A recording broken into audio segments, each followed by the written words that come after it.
Welcome to our second quarter book talk. Okay, I'll start. So I read The Life List by Lori Nelson. It's a book about this girl named Brett, and so her mother dies of cancer. You find this out like at the first chapter of the book. And so when she's meeting with her siblings at her mother's lawyer for inheritance distribution and everything, she doesn't get any. Instead, what she gets handed back is this list. Turns out the list was this list of goals that she wanted to accomplish, and she wrote this at 14. So in order to get her inheritance, her mom says she has to complete every goal on this list by the end of the year. So basically, it's kind of like a coming of age for a woman who's already of age, and it takes you through like a roller coaster of emotions of like laughter and crying, and it's fantastic. I really liked that book. Cool. So what's her personality like? Is she like a bland character or a strong character? Like how? Well, at first, she seems kind of unstable, obviously, because her mother died, and being the only daughter, Brett's kind of like, she's very dynamic. Like first she kind of starts off as like this very insecure character. Like her mother was only her only support system. And so, you know, having her gone, she kind of has to like fend for herself almost and try to really like discover who she once was, because her mother believes that she's changed into like this person that she's not supposed to be. So I read Gone Girl by Gillian Flynn. It was a great book. I haven't seen the movie yet, so I wanted to read it first. So it starts out with this couple, and they meet at a party. It's, she becomes Amy Dunn because she marries Nick Dunn. But it's Amy Dunn and Nick Dunn. And they meet, and it kind of talks about, in the beginning, their lives and how they met as a couple and how their relationship is kind of disintegrated. Like, they've kind of fallen apart since they had to move to Nick's old hometown to take care of his parents.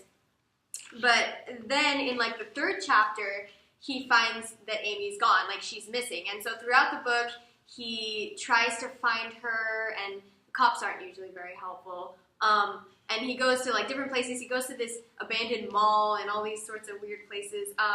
But then, like eventually, the whole town thinks that he did it, even though, spoilers, he didn't.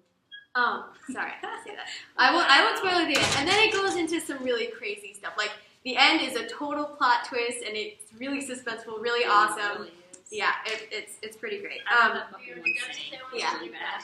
The beginning is a bit bland, but once you get to the end, I promise it's very exciting. But yeah, so that's it. Do you usually read very suspenseful thrillers? I have been into mysteries since I started reading Nancy Drew when I was younger. That was my favorite series. Mysteries are my fave. Hi, so my book was Beware That Girl by Teresa Totem. You got it. The cover. It was basically more like a psychological thriller type teen fiction. It's about two main characters, Kate and Olivia. Kate came from a bit of a harder background with her father now being in jail. It's set in New York City, and she ends up in a sort of higher private school. And she's basically had to try and snake her way through certain situations to not have people remember her past. So it's almost like a mix of Gossip Girl and Pretty Little Liars. Nice. They should make it into a TV show then. They really should, if it's not already. But in the process, they end up coming across a man named Mark Redkin, I believe. And Kate is a little bit more observant than other people, so she is a little bit curious about this Mark person and comes across a lot of old situations that he's been in with girls disappearing at every school that he had been to, and girls mostly committing suicide, being addicted to drugs, or moving to another foreign country. So that was a pretty big thing, and soon you'll come to realize that the reason why it's so psychological is because Olivia is actually psychotic, because there's a moment where she claims that she was pregnant. She's like, I'm having a baby right now, without actually having anything in her system. So that was, yeah, just a little bit.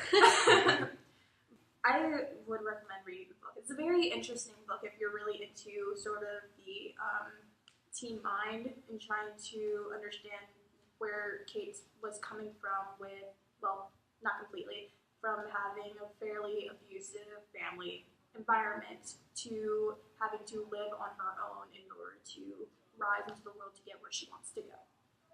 Cool. So coming of age story of teen angst on crack. All right, that works. So my book was called The Big Over Easy by Jasper Fforde.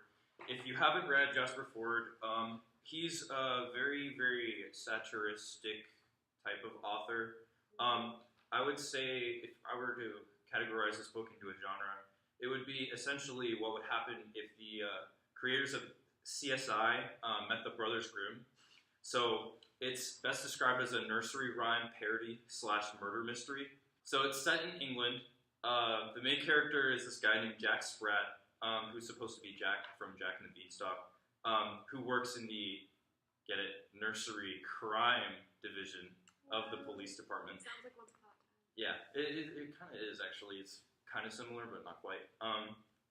Anyway, the nursery crime division, aka the NCD, deals mostly with cases that involve fictional characters who are actually characters in this in this world, committing crimes. But it's kind of like a lower division of the police force. Like it's regarded as not exactly the best force. And anyway, this book focuses a lot on the murder of Humpty Dumpty, who, hold on, give me a second, I gotta read this name, who is otherwise known as Humperdinck Jehoshaphat Aloysius Stuyvesant von Dumpty.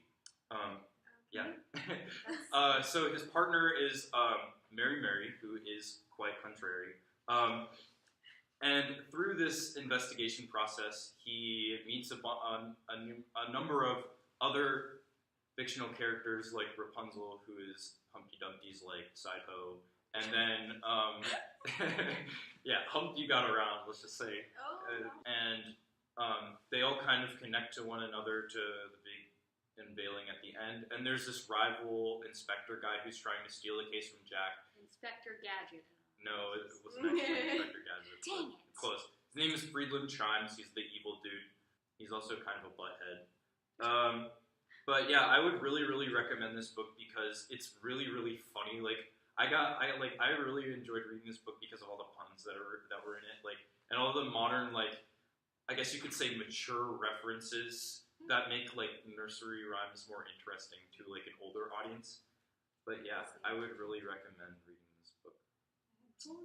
Cool. Well, that's our book talk for today. Thank you so much. DJ, come back in the shot.